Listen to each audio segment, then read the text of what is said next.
In this video, I'm going to show you how you can fix not enough memory to open this page in Google Chrome. So if you're experiencing any challenge with opening Chrome because of memory, then you can go ahead and fix this by following these simple steps.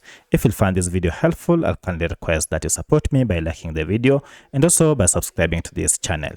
So to fix this, you need to go ahead and enter this search bar here. Just type in Advanced System Settings, and here we go. View Advanced System Settings, and then click on it. Now this will take you to this System Properties. Go ahead and click on Settings here. From Settings, head to this Advanced tab, and under this, now down below, click on Change, and this will take you to this Virtual Memory page, and uncheck this Automatically Manage Paging File Size for all drives. So if you uncheck this, now head down here to Customize, and now go ahead and enter initial size and maximum size. And for this, just go ahead and enter something like 1024 to be the initial, and maximum again 1024.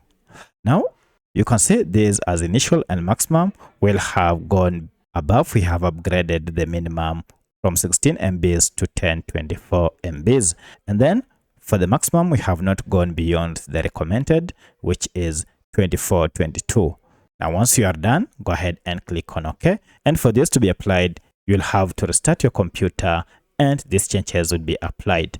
Now, once this is done, if you go ahead and open any page on Google Chrome, now you should have no memory error when searching or when visiting any website.